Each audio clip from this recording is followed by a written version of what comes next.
application. délibérations seront The publiées sur le proceedings site will be made web de la available Chambre on des the House of communes. Commons À website. titre d'information, For your la information, diffusion web the montrera webcast will toujours la always show personne the qui person parle who is plutôt speaking que l'ensemble du rather than comité. the entire committee. For those participating virtually, I would like to outline a few rules to follow. You may speak in the official language of your choice, and interpretation services are available for this meeting. If interpretation is lost, please inform me immediately, and we will ensure that the interpretation is properly restored before we continue. All right.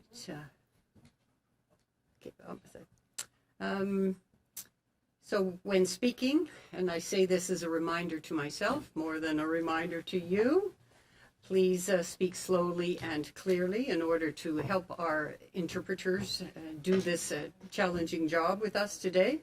And when you're not speaking, please put your mic on mute. We will do our very best between the clerk and myself to maintain a consolidated order of speaking for all members, whether they're participating virtually or in person. But first, before we begin today, we have a couple of pieces of urgent business, and it's something we've been putting off for about the last month, but we really have to address it. It shall only take a couple of minutes, and then we need to adopt a budget on the committee study of the impacts of COVID-19 on the CAF operations. You've all received the budget details by emails. It includes witnesses' expenses, meals, and telephone lines. Do I have agreement to adopt the proposed budget in the amount of $3,000 for the access to mental health services with the Canadian Armed Forces? No? We're good? All agreed? Okay, carried. Do I have agreement to adopt the proposed budget in the amount of $2,775 for the study of the impacts of COVID-19 pandemic on the Canadian Armed Forces operations? Agreed? Agreed. Okay, carried. Thank you. Oh, go ahead, Madame Vanderbilt. Thank you. Thank you very much, Madam Chair. I'm just raising a point of order so that I can apologize to the committee. In the last session, I had some erroneous information that I then transferred to the committee about the health of Mr. Wernick, who, as I've learned since then, is not in ill health. And therefore, I think it would be probably suitable for us to just have him added to the list of witnesses that you plan to invite, Madam Chair. And I'm very sorry to the committee for having relayed information that turns out not to have been accurate. Go ahead, Mr. Bazan. Yeah, and I just want to say appreciate the parliamentary secretary's explanation and apology. We did circulate a motion. Can we just accept the motion that was circulated? I'll drop it. That we call Michael Warnick to committee, and that we have him up here after the break week. Okay, go ahead, Madame Vanderbilt. I do believe that the motion said summon. I think I would just rather that we invite. That he is prepared to attend, Yeah. and we can change. Thank you. Invite him after the break week. After the break. Is that everyone agreed with that? Agreed. Agreed? Okay, so carried.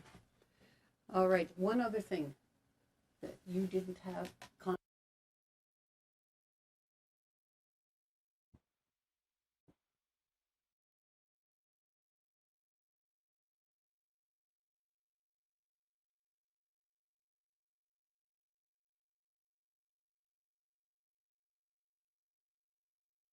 Okay.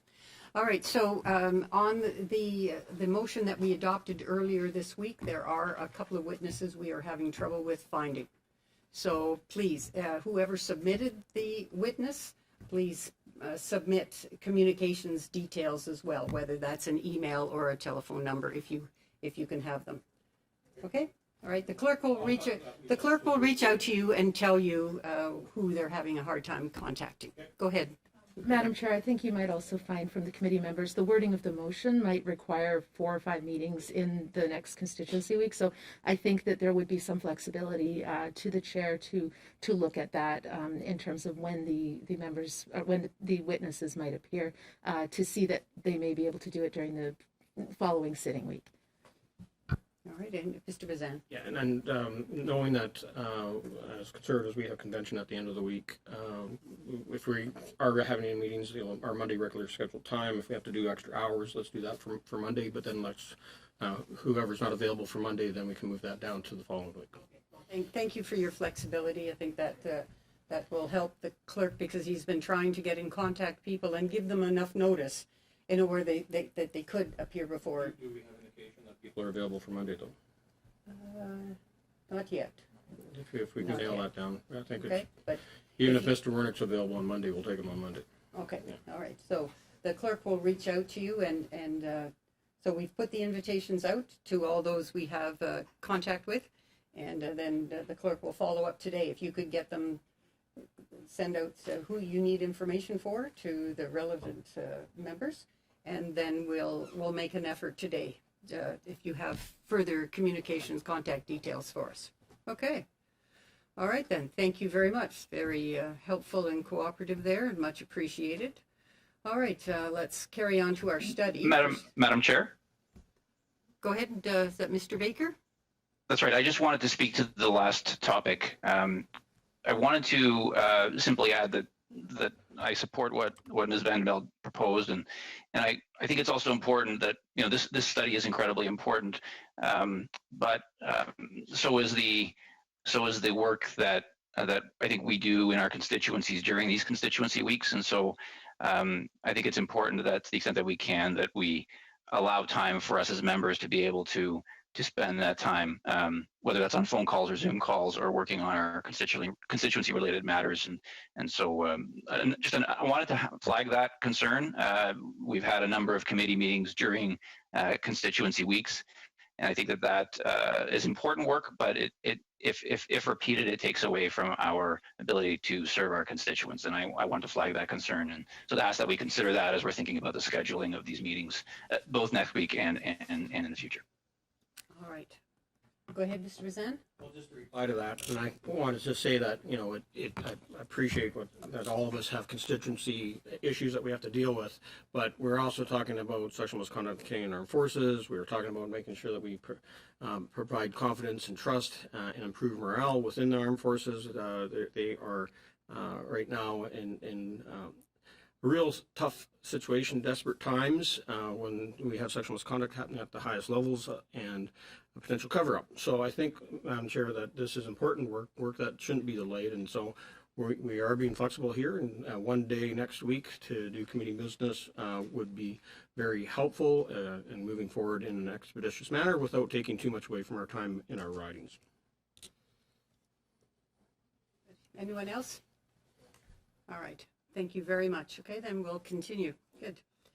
Okay, 2. Pursuant to Standing Order 1082 and the motion adopted by the committee on Tuesday, February the 9th, 2021, the committee is resuming a study of addressing sexual misconduct issues in the Canadian Armed Forces, including the allegations against former Chief of the Defence Staff, Jonathan Vance. With us today by video conference, Lieutenant Commander Raymond Trotter.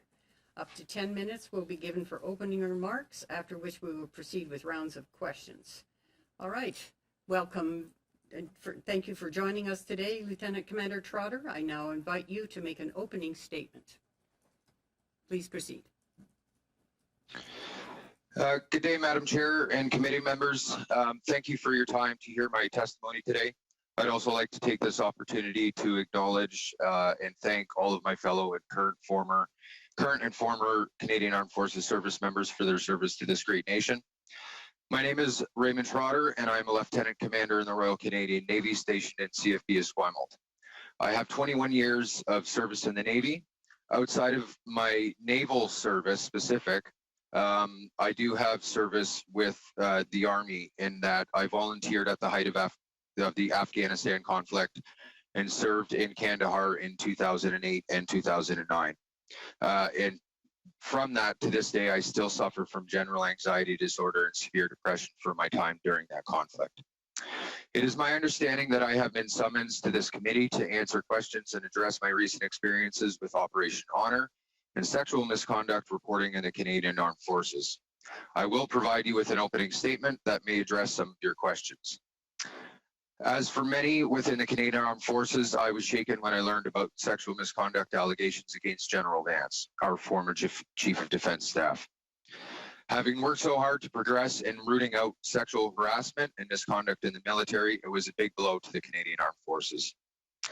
Shortly after the allegations about General Vance became public, I had an interaction with a Canadian Armed Forces member on the February 3rd who related to me a traumatic incident that implicated the current Chief of Defence Staff, Admiral Art MacDonald, in allegations of serious sexual misconduct. The complainant was fearful about reporting the incident when I advised that I was obligated to report the information as it involves very serious allegations of misconduct by another member of the Canadian Armed Forces. She indicated she understood but implored me to keep her name and information confidential. I found myself in a very difficult position. I understood it was my legal and also my ethical duty as an officer to report these serious allegations, but it was very less clear to me to whom I should report an allegation about the Chief of Defence Staff. The matter was further complicated by the complainant's fears and her requests that her name be kept confidential. That same day, I did inform my commanding officer of the matter. I indicated to my commander that a serious allegation against the senior officer had been reported to me, but that I needed to keep the details confidential. I informed my commander that I would take appropriate steps to report the sensitive matter and simply wanted him to be aware. I had the confidence of my commanding officer, and he indicated that he trusted me to do the right thing. For the rest of that day, I weighed the appropriate course of action. There was no policy guidance in the Operation Honor directives for a situation like this. Normally, an allegation of sexual misconduct should be reported to the commanding officer of the respondent. But there was no military commanding office in this case. The Chief of Defence Staff is at the top. I also did not feel comfortable reporting the matter to the CAF National Investigation Service, as they are within the chain of command and ultimately report to the Chief of Defence Staff. After considering the matter further, I decided that I should report it to the Sexual Misconduct Response Center, or perhaps the Officer of the Minister of National Defence. On the next day, on Thursday, February 4th, I called the Sexual Misconduct Response Center, or SMRC, first thing in the morning. I explained that I wanted to report an incident of sexual misconduct involving a senior officer. I was advised by the intake officer that the SMRC is not a reporting tool, and that their role was to assist with counseling, guidance, and support for complainants. I then called a phone number for the officer of the Minister of National Defence in Ottawa. I spoke to someone who I understood was a civilian employee, something like a switchboard. I identified myself and explained to the call taker that I wanted to speak to someone within the minister's office, as I wanted to report a serious sexual misconduct incident involving a high-ranking officer. I said I needed to protect the details until I spoke to someone with appropriate authority. I was placed on hold, and then another person came on the line who I understood to be his supervisor. He asked me to confirm my rank, name, and organization, which I did. He checked me against the Canadian Forces database, the Defence Wide Area Network, and confirmed who I was. I explained again that I needed to report a serious allegation of misconduct involving a high-ranking officer to the minister's office, and that the matter was sensitive. The supervisor took my phone number and said someone from the minister's office would be in contact with me. A few hours later, on February 4th, the SMRC intake officer called me back and explained that after checking up several levels within her supervisory structure, she could confirm that the SMRC was not a reporting mechanism. It was recommended that I should report it to the Minister of National Defence Office or the CFNIS. I explained that I was uncomfortable with going to the CFNIS, given that the respondent was very high-ranking, and the CFNIS would be potentially in a conflict of interest. The call ended on that note. Later that same day, I received a call from someone in the minister's office. She identified herself as the Chief of Staff to the minister. At this point, I believed I was in contact with an appropriate authority, and I told her I needed to report allegations of sexual misconduct against the Chief of Defence Staff. She responded that allegations against General Vance were already reported in the press. I then clarified the allegations were about the current Chief of Defense Staff, Admiral Art MacDonald. I recall that she was very surprised by this revelation. The person who identified as the Chief of Staff directed me to report the incident to the SMRC. I advised that I had already done that and that the SMRC had already told me twice that they were not the appropriate reporting mechanism. I said the SMRC had suggested that I should report the incident to the Minister's office as there was no one else senior to the Chief of Defense Staff. The Chief of Staff, as she described herself, told me she would look into it and get back to me. Before I heard from her again, i.e. the Minister's office, I was called by a warrant officer with the Canadian Forces National Investigation Services in Ottawa. He inquired about the complaint that I was raising, and I understood that he had learned about the matter from the SMRC. At this point, I felt like I had been running in circles all day, and I said I was willing to talk about it. The warrant officer advised that I would be contacted by CFNIS, Canadian Forces National Investigation Services, in Esquimalt, which is where I'm based. My last call of the day was from the Minister's office again. The person who identified themselves as the Chief of Staff advised me she had spoken to a subject matter expert in the Deputy Minister's office and told me that it was in their view that the SMRC was the appropriate reporting tool to respond to a complaint like this. I reiterated in detail my interactions with the SMRC and indicated that I felt the subject matter expert she consulted was wrong. She was surprised by this and said that she would be bringing the allegation itself to the Minister. The following day, on February 5th, I was contacted by Canadian Forces National Investigation Services in Esquimalt. I was invited to attend an interview that day, and I did attend. I provided a statement. Nearly 3 weeks later, Admiral Art MacDonald stepped away from his duties as Chief of Defense Staff. This is very difficult for me as I was trying to do my duty to the Canadian Armed Forces and to the complaint. I wish there had been more guidance for me. There are many policies, but I am unsure if Operation Honor has been widely accepted within the Canadian Armed Forces yet. I was involved in another sexual misconduct report later in February, i.e. the next week, and I was disappointed in that experience as well. As some senior personnel I interacted with minimized this other incident, and in fact, I was berated in a very demeaning manner for following through on my reporting. I believe I was treated this way because the complaint was also about another senior officer. It was a very discouraging and disappointing experience. In this environment, I can certainly understand why so many victims of sexual misconduct would be reluctant to come forward. Thank you, Madam Chair. That concludes my opening statement. All right. Thank you very much, Lieutenant Commander Trotter. Now we're up to, it disappeared. Madame Ellslev. Thank you. Thank you very much, Madam Chair. And thank you so very much for coming today and for testifying. And even more so for taking the action that you did in order to report this. Because there can be no system, there can be no justice if honorable men don't stand and do what is right, even when it is not easy. And by all of your account, this was anything but easy. So thank you very much.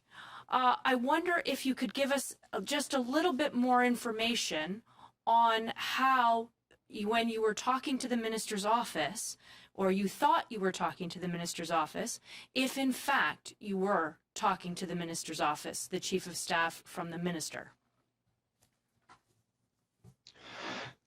That's a very good question. So what I understand your question to be is how did I identify the veracity of the person's claim that they were the chief of staff of the minister. It was a 613 number identified. I'd have to look back at my call logs.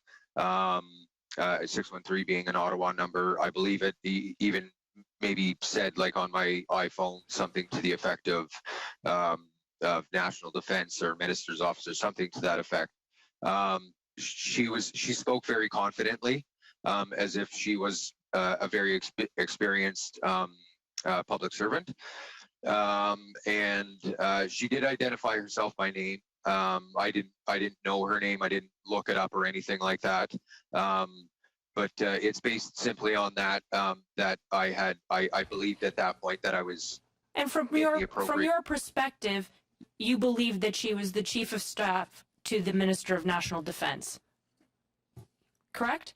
That's correct, ma'am. Right.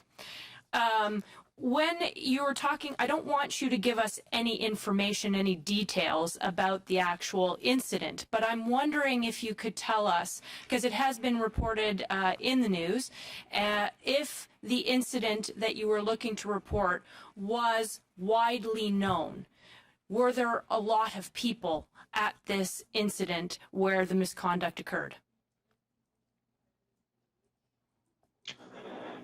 Ma'am, that's a difficult question, and I think I'm not in a position to share the details at this point about the complainant or the complaint or what occurred, simply because she entrusted me with her information on a confidential basis. I've shared that information with the appropriate authorities, and as we all know, the matter is now being investigated by the National Investigation Service.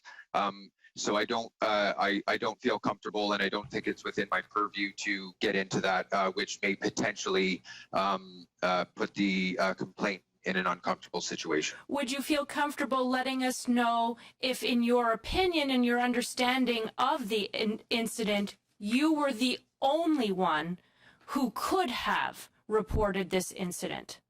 Or, to your understanding, may there have been other individuals who would have had the same duty and obligation as you did to report? Ma'am, as I was not actually there at the to witness the incident, what has been relayed to me, there is a potential that yes, there could be other people that could have witnessed it and reported it. But again, I don't want to be in a place of conjecture where I'm inferring that that is indeed the fact. But there is the potential that there was other people who could have seen it and could have reported. Thank you very much. Could you also let us know if you felt that you were pressured in any way in this or other instances to not come forward and report this type of misconduct? Ma'am, that's a difficult question to answer again. Me personally, like my personal conviction as an officer of the Canadian Armed Forces, I will put the service and my service members above my own needs and safety. So in that regard, I don't feel as though I've been pressured to not report things. And I can say with conviction that I have never not reported things. But with respect to is there pressure to not report things? Again, I think that would be a juxtaposition on my part, getting into the heads of others whether they wanted to pressure me or not. But you did mention that you were in fact berated for a different incident, but for pressing forward to investigate misconduct and report in another situation. Yes, ma'am, and I can provide. I've got sort of a scripted so I can keep it succinct for you here.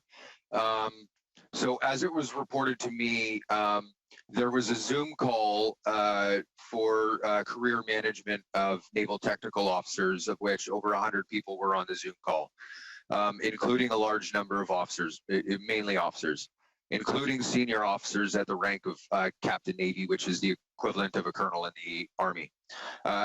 a senior officer made a comment about a female member's room, which he could see in the background. He referred to it as her red room, which many on the call took to be a reference to the movie 50 Shades of Grey. Several other members in that Zoom call followed up to echo this comparison and make inappropriate sexual remarks. There were many women on this call. One female CAF member made a complaint to me about this issue, which I reported up my chain because in this instance, she did want to be identified. And I also entered it into the OPTAS, the Operation Honor Tracking and Analysis System. As I understand it, someone else from another unit also made a complaint about this incident. However, there was no entry in OPTAS about it. Mine was the only entry. And Thank you very much for your courage to put country above of everything else. Thank you very much. On to Madame Vanderbilt, please. Thank you very much, Lieutenant Commander. I would also like to start by thanking you very much for your service, for your 21 years of service, and even more importantly, for what you're doing today. I think that this is an example for everyone in the Canadian Armed Forces on how we need everybody to support those who are facing this kind of unacceptable behavior. So I do want to start by thanking you for that. I was listening to your testimony, and I'd like to clarify the issue of who you spoke to, because I don't know if you said that it was a woman who you thought was the Chief of Staff to the Minister of Defense. Yes. Okay. Yes, ma'am. The Chief of Staff to the Minister of Defense is a man named George. I know that his contact information is in the government system, what's called GEDS. So is it possible that it was somebody, could it have been somebody from the Deputy Minister's office? Is it possible that you misheard? That's a good question, ma'am. I don't have access to GEDS, so I couldn't verify that. The name that she gave me was Emily, and I had asked Emily, and she said, no, Emily, spelled with an A. Now, I had asked, whether it was legal counsel or somebody else who could identify, somebody by that name, and somebody had given me the name of Emily Armstrong. So I guess just for clarification, there isn't anybody in the minister's office by that name. So, but thank you for raising that, because I think that could be where there may be some confusion. I do think, though, what happened after that? How long was it before you got a call from the National Investigative Service after you made that phone call? Did anything come out of that phone call? So I'd have to refer back to my notes here. You mean because there was two calls I got from the National Investigation Service, one from the warrant officer in Ottawa and one from Esquimalt. Yeah, I would be interested to know exactly what the chain of events at that point was. I guess what I'm asking is that you did speak to somebody. You've given the name that apparently is not somebody from the minister's office, but that person. I guess what I'm trying to figure out is, did that person then take it further? Did they take action? Was there something that came out of that? They had relayed to me that they were going to bring the allegation to the minister. That was their statement to me. Okay, and then you said 2 calls from the National Investigation Service after that? Yes, so I do have a document here I'm just bringing up because it's got a chronology of events, which could, so I don't confuse the matter here. So it was on February 4th at 2:47 p.m. Pacific time that I received the call from the warrant officer at CFNIS in Ottawa, and he was inquiring about the complaint's complaint. And you had another question there about a different timing. Well, you had mentioned 2 calls. What was the other? About from CFNIS. Yeah. So that would have been the next morning. I got a call from CFNIS in Esquimalt. I think the time was approximately 8 o'clock in the morning, sort of start of business. Okay, so whoever it was that you spoke to, that you thought was in the minister's office, it was less than 24 hours before the CFNIS was in touch with you to try to follow up. Is that correct? That's affirmative, ma'am. But like I'd have to go back to my statement earlier that the warrant officer in Ottawa told me that he was getting in contact with me because of what he received from the SMRC and not any reporting through the minister's office. Okay. And I also would like to acknowledge what you said. I mean, we all know that this is unprecedented. The system was not set up for the Chief of Defense Staff if there was something against the chief himself. And I can completely understand that we need to make sure that we have clearer systems and clearer processes. But I do want to thank you again for making the efforts that you did to try to make sure that something came of this. And I would just like to, so following that, it was a matter of a few weeks that when the Chief of Defense Staff, then Admiral MacDonald, learned that he was under investigation, that he immediately stepped away from that position. Would you imagine that was exactly for that reason, that he couldn't be acting as the Chief of Defense Staff if he knew he was under investigation? And would that then remove that obstacle, which is the fact that there is nobody, as you mentioned, that would be higher than him? Do you think that it is now possible then, having the investigation ongoing, knowing that there was very quick action? It sounds like you got 3 phone calls within a day of your call, that now it is possible that the investigation may actually be able to proceed and find justice, real justice, for the complainant that you're doing this for. So to just so I can understand your question, you're asking whether the allegation against Admiral MacDonald can proceed sort of in a fair manner now that he's stepped aside as the Chief of Defense Staff. Is that your question? Both. The fact that there was immediate action that was taken, then he stepped back, and now there is an ongoing investigation. Yes, that would be my question. Okay. So with respect to the timing about him stepping aside, stepping back, as it relates to my reporting, I can't honestly answer that with any certainty. It would be again conjecture on my part. With respect to the investigation into Admiral MacDonald by the appropriate authorities, again, I think I would have to refer that matter to somebody well above my pay grade to answer that kind of question, who has more knowledge on the matter. All right, I'm sorry, Madame, your time is up. Monsieur Brunet-Duceppe, oh, do we have a... Monsieur Fortin, oui, Monsieur Mr. Fortin. Fortin. Yes, Mr. Fortin. Merci, Madame la Désolée. Présidente. Thank you, Madam À vous. Chair. Non, S'il vous soyez plaît. pas désolé. No, Ça don't me be sorry. rajeunit que vous m'appeliez Monsieur Brunel-Duceppe. It makes me feel younger when you call me Mr. Monsieur Brunel Trotter, Duceppe. je Mr. vous Trotter, remercie d'être présent thank you for aujourd'hui. joining us today. Je sais, moi aussi, comme mes collègues, que c'est I un know, moment difficile like my pour vous. colleagues, Ça a that été des it's moments difficiles. it has been a hard time for Et you, je ne peux, moi aussi, que reconnaître and I can only votre recognize courage. your Et courage, je vous en remercie. and I thank you for it. Ceci dit, pour débuter, That being Monsieur said, to Trotter, start, vous Mr. Trotter, avez référé il y a You quelques instants referred en a few question à moments ma ago collègue in a question que by vous my colleague référiez à that une chronologie you que referred vous to aviez a préparée. chronology that you prepared. Est-ce que ce serait possible pour vous de nous en Would it be transmettre une possible copie for au you to comité? send a copy to the committee? Sir, I'm going to have to interject there because my French my use of French is quite old, and the interpretation service right now is just simply not working for me. Madame la Présidente? Stand by. Ouais. Yeah. This is the interpreter. Can you hear the English interpretation?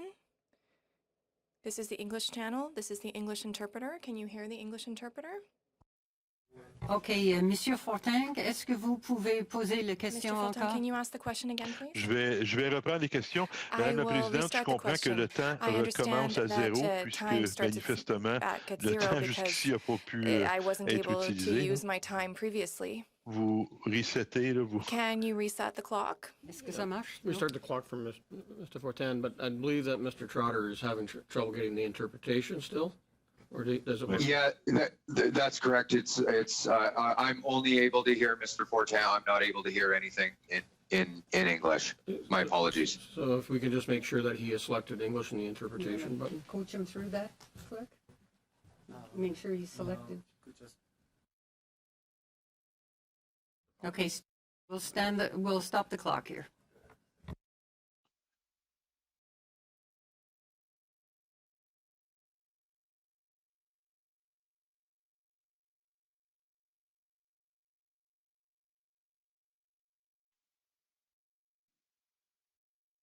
Ma'am, I believe I've been able to rectify the issue. Oh, thank you very much, Lieutenant Commander. All right, go ahead, Mr. Fortin. Would you try it again? Oui, Madame la Présidente, Madam est-ce Chair. que vous m'entendez Can you bien, hear me Monsieur now, Trotter? Mr. Trotter?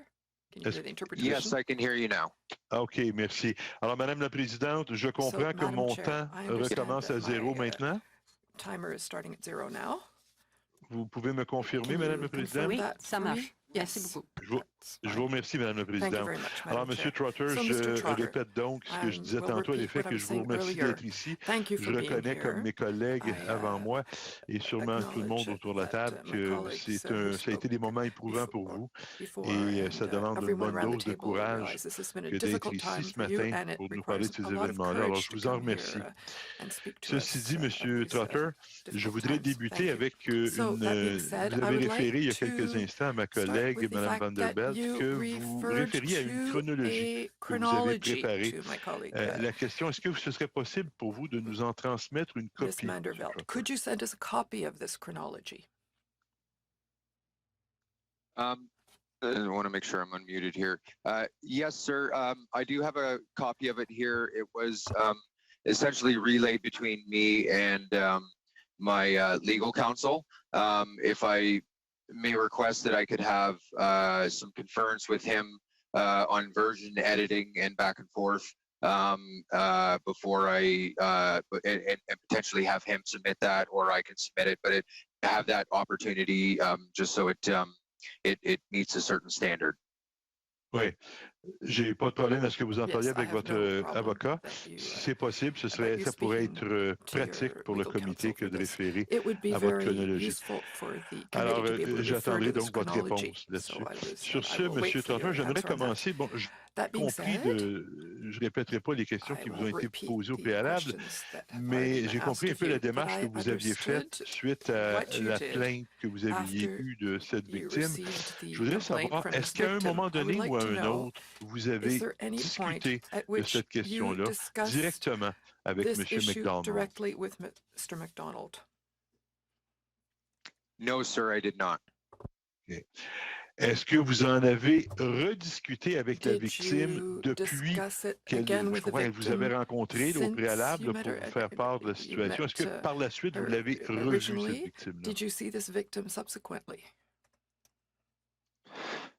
Sir, yes, I have. I have been in almost constant communication with the victim because as my duties as a Canadian Forces officer, I feel that I'm obliged to, as part of the chain of command, provide all of the necessary support and services and refer her to appropriate services. Okay. Est-ce que vous savez si elle, Do la you know victime, a eu des if discussions à the ce sujet-là victims avec have had M. McDonald? discussions, about this with Mr. McDonald?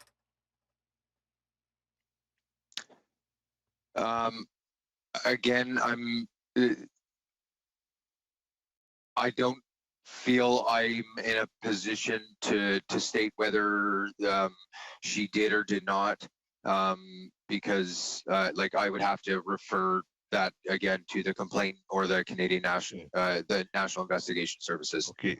Est-ce que vous pouvez me dire si elle a Can you déjà tell eu me des discussions if avec le she ministre already de had la discussions Défense with ou un the membre Minister of de son Defense cabinet? or a member of their staff?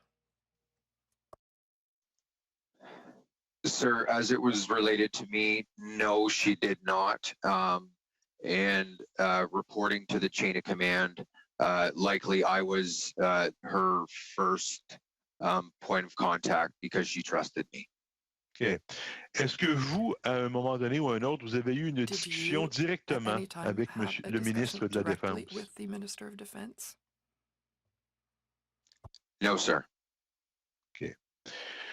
Est-ce que vous avez tenté de parler Did you directement au attempt ministre? to Je speak comprends qu'il y a eu directly des with the discussions avec les minister? membres de I son know there cabinet, mais were avez-vous fait une discussions approche with pour parler their directement staff, but au did you ministre? approach, undertake, or did you try to speak directly with the minister? Sir, I believe at my rank and pay level, I made my best attempts to get it up to as high as possible.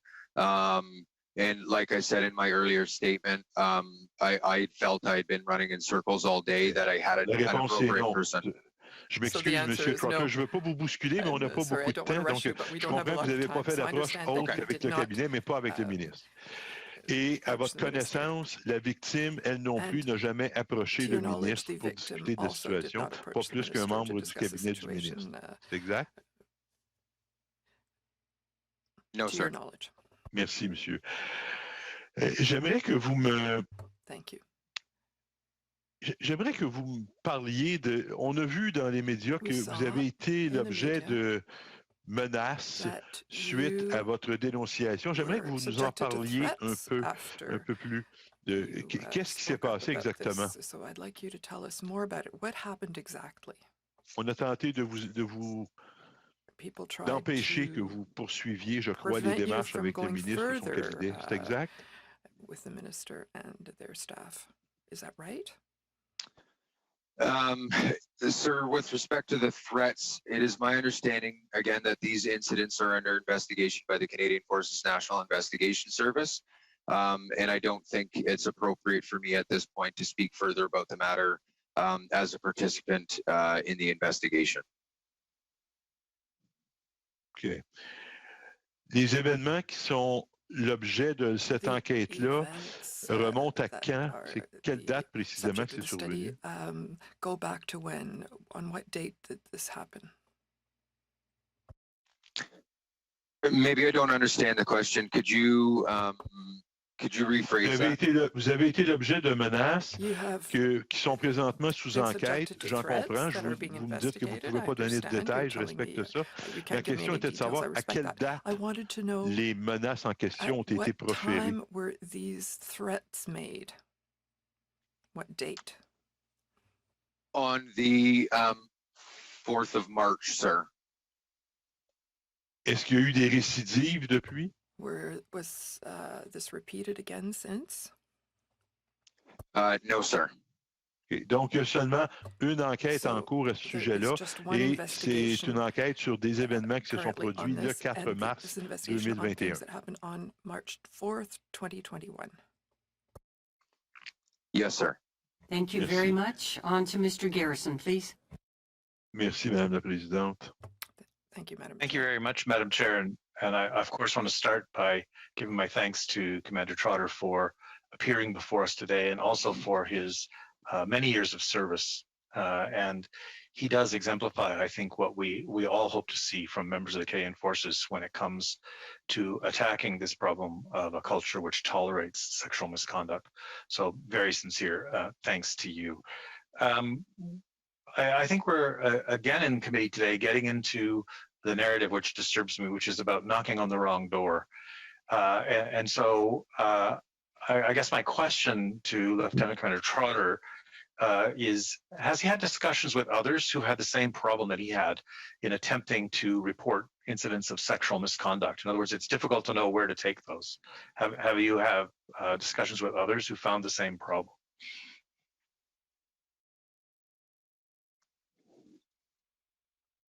I don't think I've had discussions with people who have had difficulty reporting. potentially they don't know who to report or where to turn to.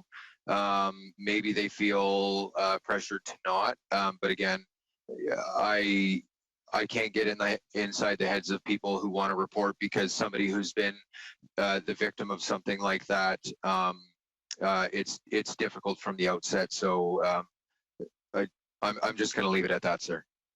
And again, I do appreciate your careful testimony and your avoidance of speculation. And I also don't want to ask any questions that lead to revealing details of incidents, but I think what struck me in your recount of the events here was that it's the fact that it involved a senior officer. The complaints involved both these incidents you're talking about involved senior officers within the chain of command, and that's what seems to have created the difficulty in figuring out how to deal with them appropriately. Would that be a fair statement? Yes, sir. And I did have an additional portion to explain about that other incident if you wanted me to relay that to you. Please go ahead. Okay. So after that female complainant came forward to me to make the report about the Red Room incident, as I understood it, someone else came forward about the incident. However, there was no entry in the database about it. I was the first one to put an entry into the database. And the investigation of the complainant was assigned of a separate. There was a separate complaint that was assigned to a chief petty officer, who is a subordinate to the senior officer who made the initial comment about the Red Room, who is the respondent.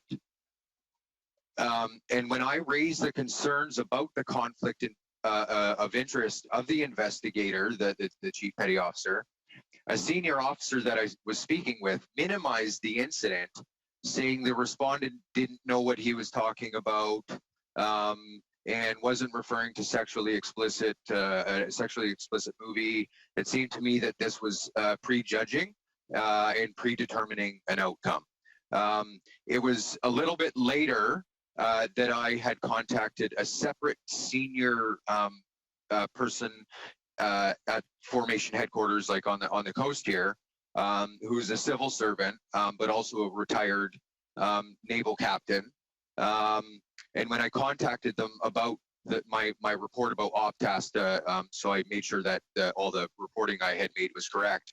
That senior person raised his voice and spoke to me in a very demeaning manner, indicating, and pardon my language, that I had fucked up and I had ruined the respondent's career over nothing. So earlier in your testimony, you referred to your feeling that Operation Honor wasn't fully accepted by everyone within the Canadian Forces. And so is this kind of reaction what you're talking about when you're saying that you feel it's not always fully accepted?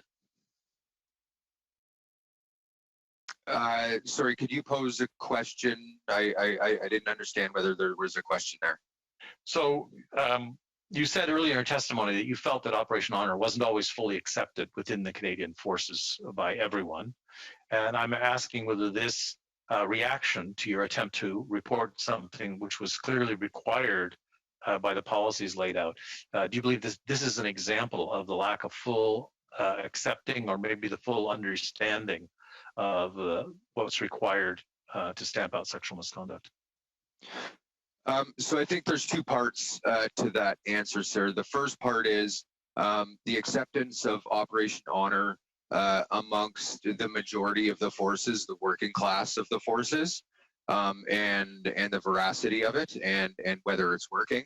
And then the second part of that answer is when reporting on senior officers within Optast, which is the reporting mechanism for Operation Honor. It almost seemed to me that as a result of that phone call, there is a dual standard of reporting in Optast, such that maybe if you were a sergeant, it would be okay, but if you're a colonel or a captain Navy, it's not okay to put, that sort of name into that central repository.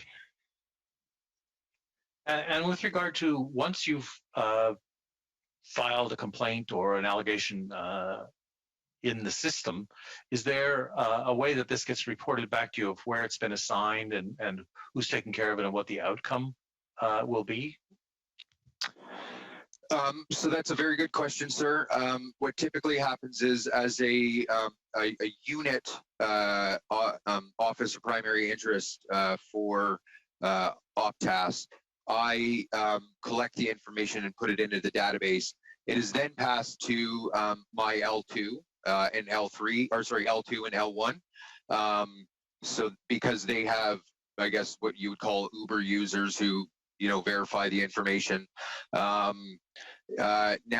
where it ultimately ends to get investigated, I think, again, that might be above my pay grade, depending on who the respondent is, to answer the question on not only the rank of the respondent, what the allegation is. It's probably above my pay grade and outside of my subject matter expertise to answer how that investigation could be conducted.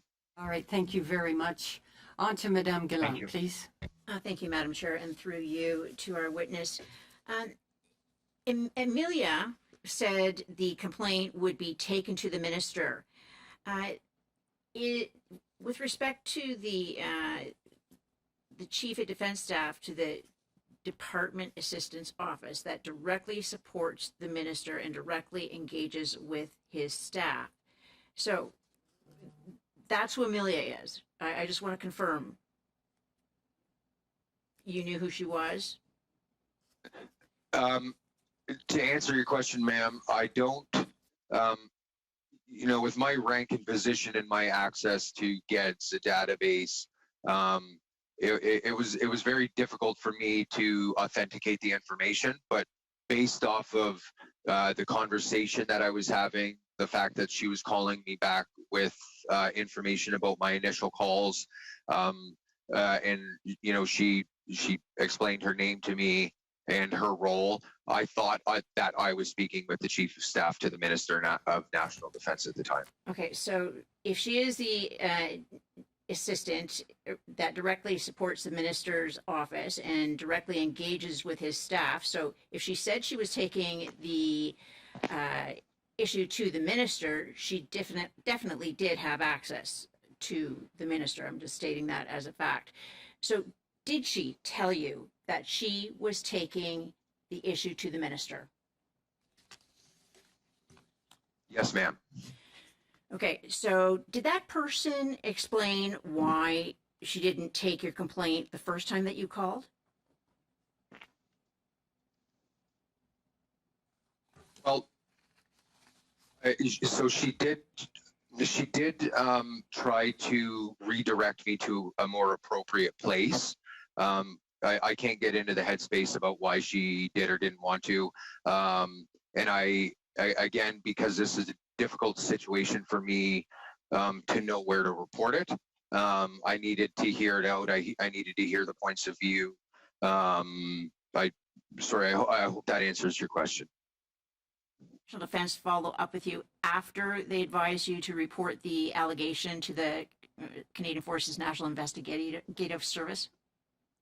Sorry, ma'am, the first like 3 seconds of your question was Did cut out there. anyone from the National Defense follow up with you after they advised you to report the allegation to the CFNIS?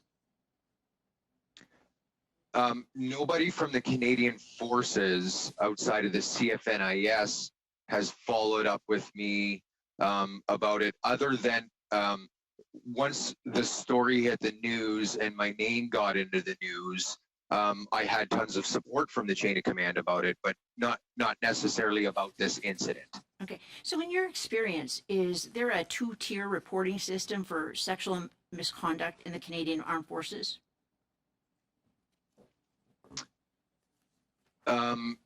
Could you try to reframe that just better, so I better understand it? You had mentioned that somebody said, well, if you were a sergeant, maybe this would have made sense. So that kind of implies that there may be some sort of two-tier reporting system for sexual misconduct in the Canadian Armed Forces. Has that been your experience in reporting? I would say that that's above my pay grade, but what I can comment on is only what I observe. And from my limited experience, I can say that it appears that senior officers seem to get special treatment when there are sexual misconduct allegations. I think that may be because the people who are responsible for dealing with sexual misconduct allegations are senior officers, and that they may have some background or professional connections with respondent officers. You know, I've heard in terms of sort of like the old boys network amongst the senior ranks. Okay, so in the first incident that you reported in February, not the Red Room incident, the first one, when was that incident supposed to have occurred? It got reported later on in time than when it immediately happened. So was there an indication, or what was the indication of the time that it had occurred and then subsequently being reported to you? Ma'am, are you speaking about the actual act of the sexual misconduct or the report that came to me? Actual act. Incident. Okay, so again, because the matter is with the Canadian Forces National Investigation Service, and I have an obligation to the complainant, I think if I get into any detail that I could be put into a position where I'm either breaching CFNIS, whatever they have. Okay, so is it a matter of years or months? That, again, ma'am, I'm going to have to refer to CFNIS. I'm sorry, unfortunately, your time is it's on up to Monsieur Robillard, s'il vous plaît. Merci, Madame la Présidente. Capitaine de corvette Trotter, Thank you, Madam Chair. merci de votre service et merci de votre présence en comité aujourd'hui. Commander Trotter, thank you for your J'aimerais appearance aussi before vous committee remercier today. de I would votre also like to courage thank et de you for votre your sens courage du devoir. and your Vous êtes un sense of modèle pour tous responsibility. les You're a model officiers for all qui doivent officers être des alliés, who des must be survivantes, the et allies pour of cela, je survivors, vous remercie. and for that I thank you. Maintenant, voici Now, ma question. Here's my question. Selon les forces armées According canadiennes, to the Canadian la Armed stratégie, Forces, la voie vers la dignité et le respect the a strategy été of the créée path puisque to dignity and l'opération respect was Honneur created under Operation devait Honor évoluer vers une because it approche needed to move toward an institutionnelle plus institutional étendue et approach soutenue, that was more broad centrée and sur un supported, changement de culture and that meant dans a les change forces of armées culture in the canadiennes. Canadian Armed Selon vous, Forces. In your les opinion, initiatives telles que l'opération have Honneur initiatives like ont-elles changé Operation la Honor culture changed sous-jacente de la the sexualisation des forces armées culture canadiennes? of the Si oui, sexualization pourquoi? within the Canadian Armed Sinon, Forces? pourquoi pas? If yes, then why? And if not, then why not?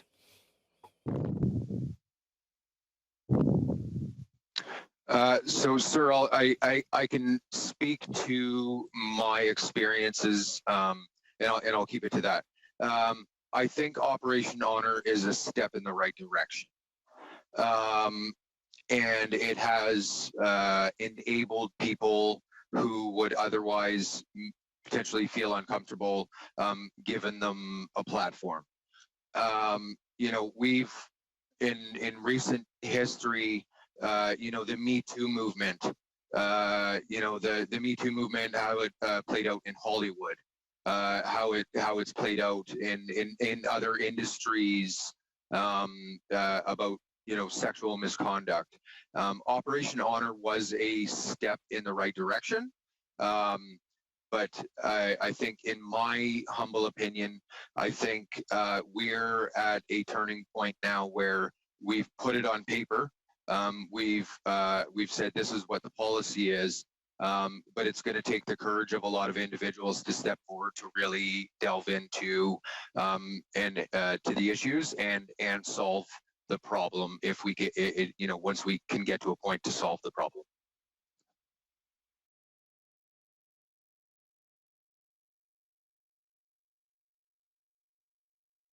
Sorry, sir, your mute is your mic's muted.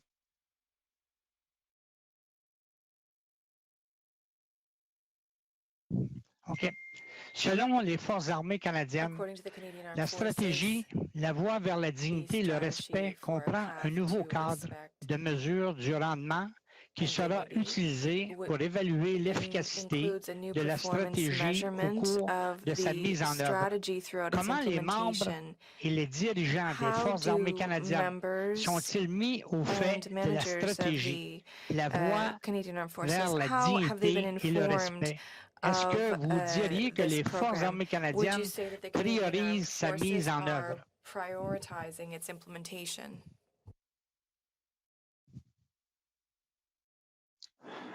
Sir, I believe that the Canadian Armed Forces is prioritizing its implementation, but I think what your question is referring to is how is management and leadership passing the information with respect to, say, the analytics that fall out of Operation like OPTAS?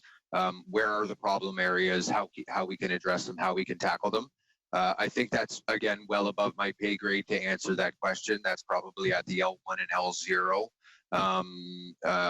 level to answer that sort of topic.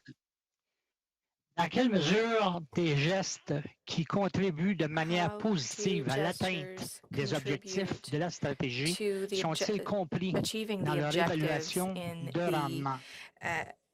Of the program, and how are they included in the performance measurements?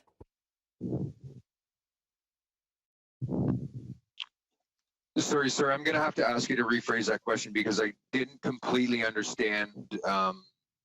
I don't want to give you the wrong answer.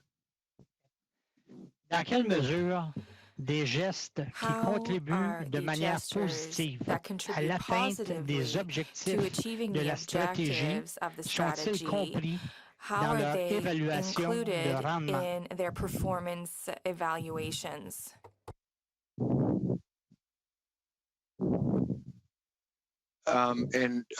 Again, I want to answer this. Now, when you speak about performance evaluations, which performance evaluations are you speaking about? Like an individual's personnel evaluation at the end of the year, or the evaluation of OPTAS itself? Yeah, the first one. I don't know, and I haven't seen it necessarily in other people's personnel evaluation reports about Operation Honor or the implementation of it. And so I really can't speak to that because those evaluations are protected B information. But I can't recall ever seeing mentions about metrics or how people are performing in those areas. All right, thank you. Merci Thank you, sir. On to Monsieur Fortin. And before we continue, Lieutenant Commander, could you just move your mic up slightly so it's slightly above your mouth rather than right at the mouth level? Because we get a kind of the interpreters get kind of like a popping sound when the mic is right in front of the mouth. But if you could just move it up slightly, then they won't get that popping sound. It'll be a lot easier on their ears. All right, and same with you as well, Monsieur Robillard, le même problème, okay? Mr. Robillard, you had the same problem. All right, thank you. On to Monsieur Fortin, s'il vous plaît. Mr. Fortin, you have the floor. Merci, Madame la Thank you, Madam Présidente. Chair. Monsieur Trotter, Mr. Trotter, j'aimerais savoir, la personne would like to know the qui est à person l'origine, la personne qui a porté la who plainte au made départ, est venue vous voir the vous. original complaint came to see Pourquoi? Est-ce que you. vous la connaissiez Where? déjà? Did you already know her? Pourquoi est-ce qu'elle est allée vous voir, Why vous, did précisément? she reach out to you exactly?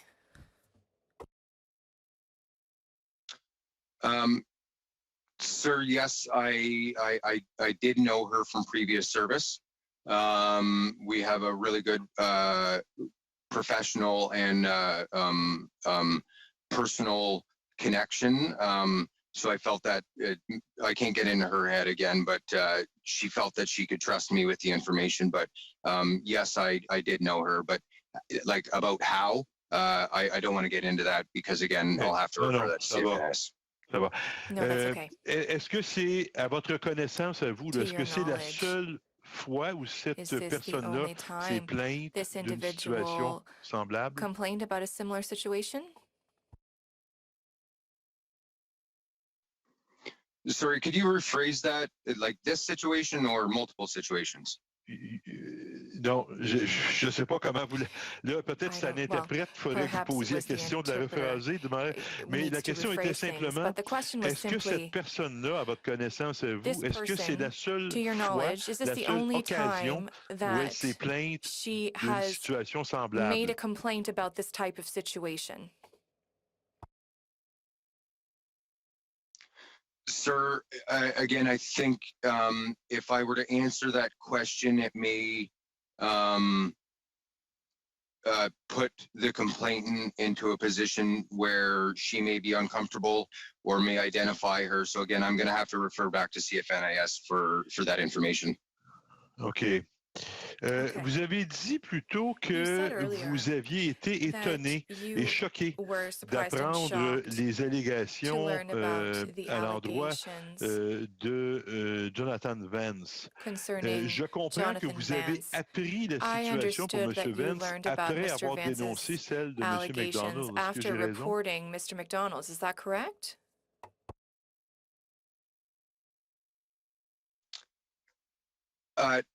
Sir, I believe, like I'd have to look at the timeline again, but the report made to me about the sexual misconduct regarding Admiral McDonald was made on February 3rd. I'd have to look back at the news feeds on when it came out about General Vance. I can't answer that right now, sorry. All right, thank you. Excusez-moi, but on to Mr. Garrison, please.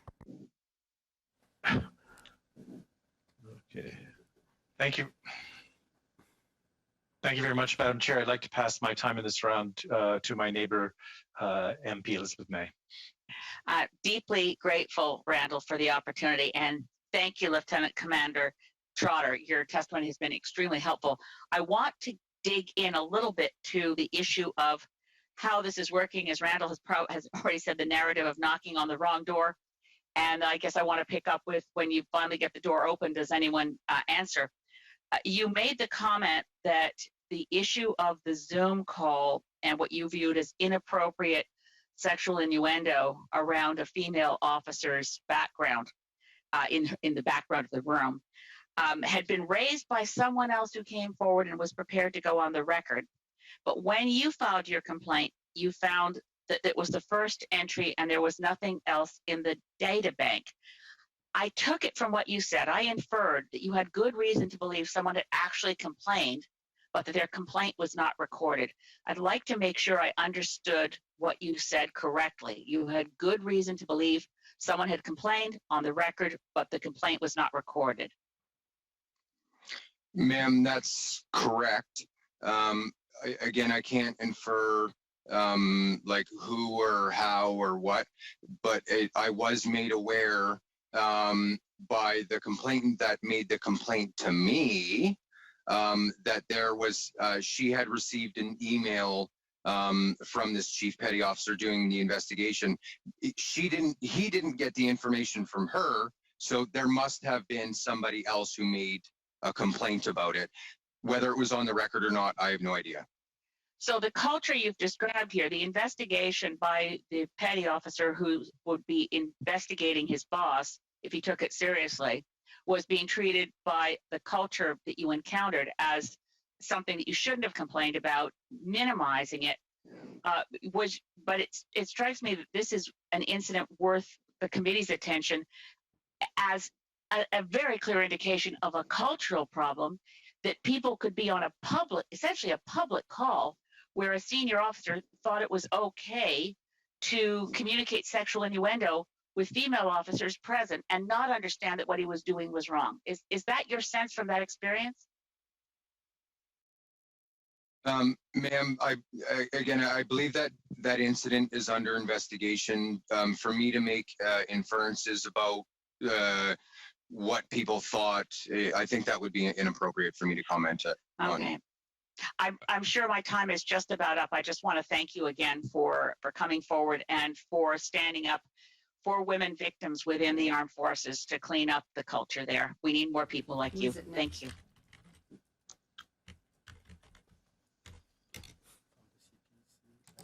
Is it Mr. Benson? All right, go ahead, Mr. Benson, please. Thank you, Madam Chair, and thank you, Commander Trotter, for being here today. The Admiral McDonald, he only stepped aside after the investigation about him was made public in the press.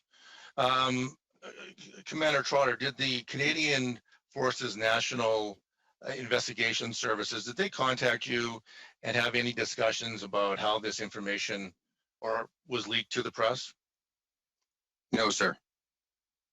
Okay. I'm curious why you felt it was necessary to have a lawyer here today with you on your appearance. Well, I don't believe he's actually on the call with me today, but I definitely needed, I'm not a lawyer. I drive warships for a living. If somebody wants to learn how to do that, I can teach you. But when it comes to parliamentary stuff, I obviously needed some sort of legal advice so that I didn't say anything that was out of bounds. But that's why. Okay.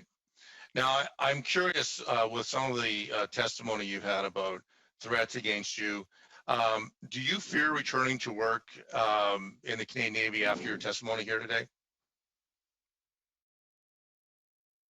That is a very good question, sir. I have received phone calls from senior officers who I trust on this coast within senior levels, who have relayed to me that they have their trust in me, that I'm an asset to the organization, but I guess internalized to me, the feel like, you can tell somebody who's depressed, just don't be depressed. Well, okay. And the chain of command can reassure me, and they can do a lot of things for me to say you're an asset to this organization. But I ultimately, I'm here in front of the country talking about very sensitive things. So I would say that my future's uncertain. I don't know about how I feel about returning to work. Obviously, I'm going to have a discussion with my health team, integrated health team providers, and my chain of command. But I don't want to get too long-winded. I hope that Sure. I hope that answers your question. No, but I think it's a worry that when you're coming forth to give this kind of information to this committee and to Canada, that you have to think about the fact that there might be reprisals to you when you go back to work, because that's what you're worried about. There could be setbacks for your career at this point, and you feel that's a possibility. To answer your question, sir, yes, but the why is probably better. When I took a commission as an officer in the Canadian Armed Forces, I swore an oath to Queen and country to fulfill my duties. And there's, the old adage of service before self. So there may be blowback, there may be career implications. That's just juxtaposition. I don't know. But I have had assurances from some people in my chain of command that they have my back and that they trust me. Okay. Because of the threats against you, did you feel at any point, or do you feel now, that you have to take any personal protective measures to protect yourself from any of these threats? Yes. What kind of protective measures are you taking or have taken? So far I am very engaged with my integrated health care team to make sure that my mental fitness is good, because if my mental fitness isn't good, I'm not good. Working on physical fitness as well. But with respect to my future, employment within the Canadian Forces, everybody needs to pay bills. I have 4 young children. I have a wife who is a registered nurse student. And so I have concerns. But how those things transpire, I can't tell the future. All right, thank you very much. On to Mr. Baker, please.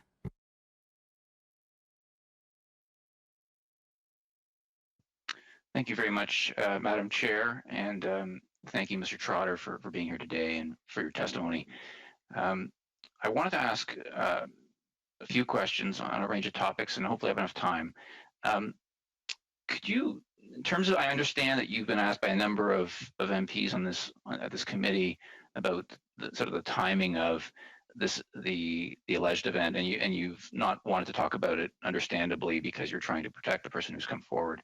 Can you share is the incident that you're referring to one, and tell me if you can't answer this, but are you able to share with us if this is an incident that happened, after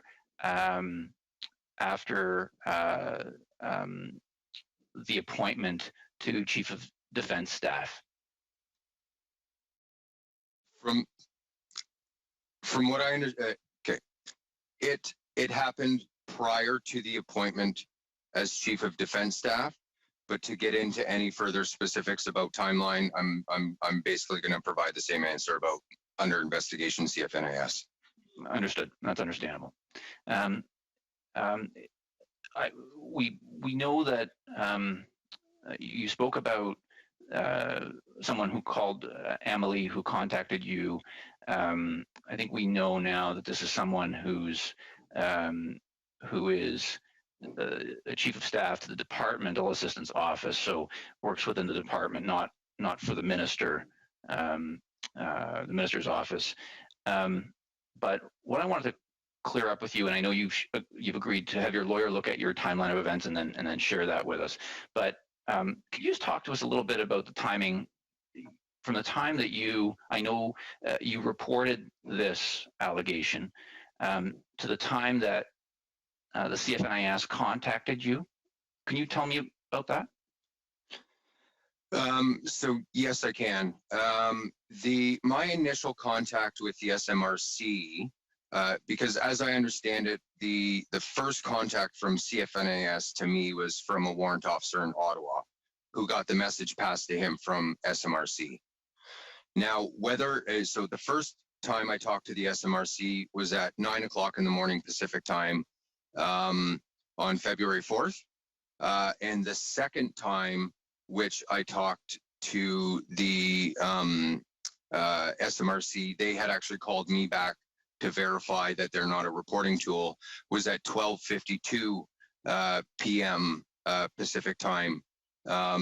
So there was, say, a 4-hour time difference between the two SMRC calls, and then being contacted by CFNIS in Ottawa. That was roughly, say, 3 p.m. on February 4th. So it was another 2 hours from, say, this. Now, again, I don't know whether it's from my first call or my second call that made it to CFNIS. Okay, but just for my clarity, and forgive me if I misunderstood, but for my clarity, this all happened on the same day. Am I understanding that correctly? It did all happen on the same day, sir. Okay, thank you. And so, can you just talk a little bit about, in my view, it's important that this committee, that what we're doing right now is understand how we can address this issue of sexual harassment, of sexual assault within Canadian Armed Forces. And so I'm wondering if you could share with us your thoughts on, you've spoken to, I don't want to put words in your mouth. Can you share with us how you think, what type of process should be undertaken when someone brings forward a complaint? What resources should be available to them? How should that be, and what resources should be available to the person bringing forward the allegations? How should that investigation process be handled, the reporting, investigation, et cetera? Could you share your advice with us? I would say again that kind of analysis. Policy implementation, procedures are well above my pay grade, but at the coal face of it, you need to have somebody within your chain of command, hopefully an officer, if not a senior enlisted member, to trust to come forward to. That's what I can speak to, that there has to be that trust relationship, but above that, well above my pay grade to answer those questions. All right, thank you very much. On to Thank you. Mr. Bazan, please. Well, thank you, Madam Chair, and I just want to thank Lieutenant Commander Trotter for his bravery coming forward. Really appreciate that you exemplify what we expect in all our members of the Canadian Armed Forces, that you are truth, valor, and bravery and honor. So, you're doing all the right things and standing up for those that were subjected